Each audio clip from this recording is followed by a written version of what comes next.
Okay, this is now part 3 of the talking book cassette machine demonstration.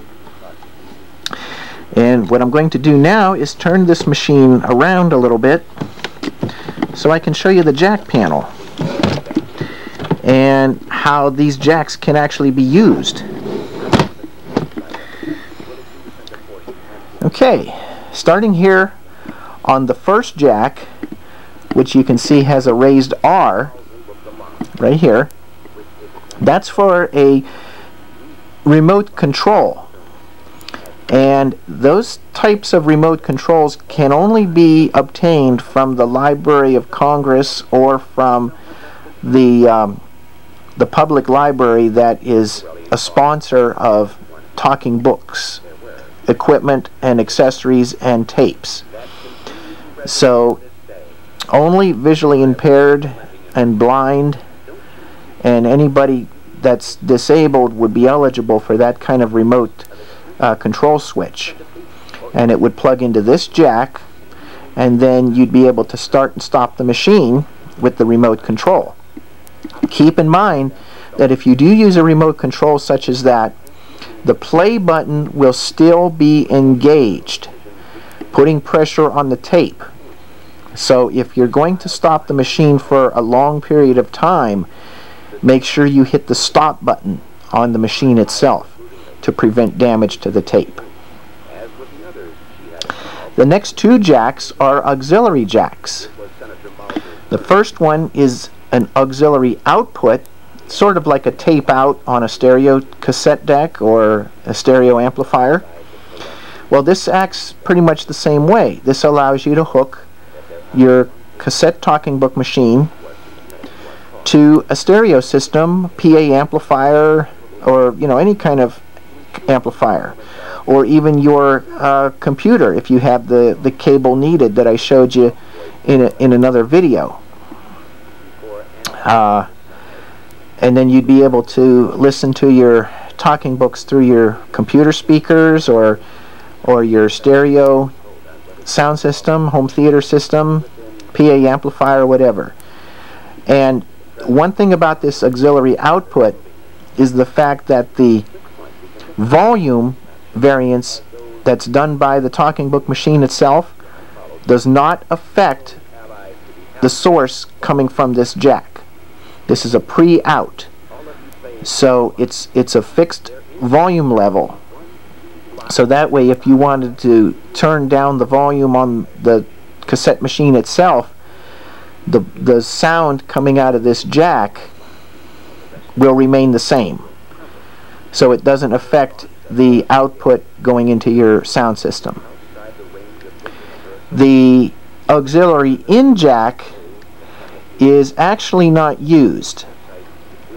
However, I did plug in another source on this jack at one time and found out that when I hit the play button on this cassette machine, it turned this cassette machine into a miniature amplifier. So I was able to listen to another source through this machine, from the internal speaker, such as a CD player, an MP3 player, and it was really neat. I think they at one time were going to make this jack available if they were going to make this a recording machine, because as you notice there was no record button on here. So in that case this jack is useless, because it would primarily be used to record from other sources if this cassette machine was a recorder rather than just a player. So in reality now the auxiliary in jack is really not used. These two jacks are headphone jacks, as you can tell by the inverted U symbol right here. And the reason they have two headphone jacks is because sometimes you may want to use just a miniature earphone or miniature headphones, or you might want to use the big standard headphones or a pillow speaker. Headphones are available, you know, at your local retail store, or you can get them online at any kind of online electronics store. Just remember that if you get stereo headphones and you plug them into this cassette machine, the output is only going to be on one side of your headphones, because these are mono jacks. So only the left side will work. What you will need, in addition to your stereo headphones, if you're going to use them, is you're going to need an adapter that converts mono to stereo. So it would have to have a mono mini plug or a mono 1/4 inch plug to a mini stereo jack or a 1/4 inch stereo jack. That way, when you plug the headphones in with that adapter, then the sound will come out on both sides. So that gives you a little idea on the headphone jacks. Oh, about the pillow speaker.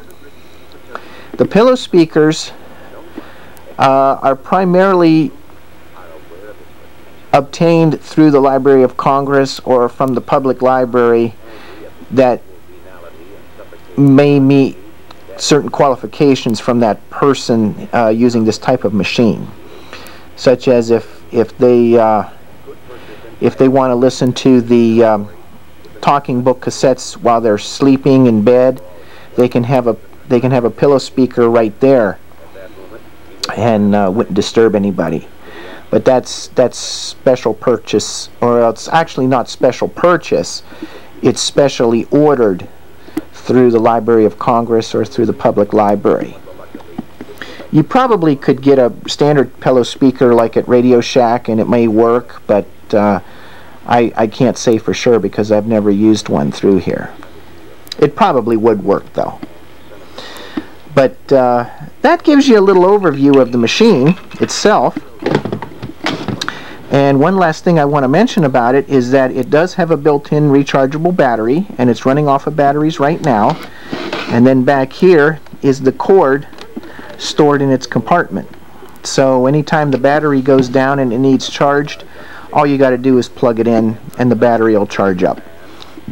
I would recommend plugging it in for about 16 hours and then unplug it and use it on battery. That way the battery won't lose its charge after so many hours of use. So that pretty much covers this special talking book machine. If you have any comments, please leave them, and I'll be seeing you again in another video to come. Have a great day, and thanks for watching.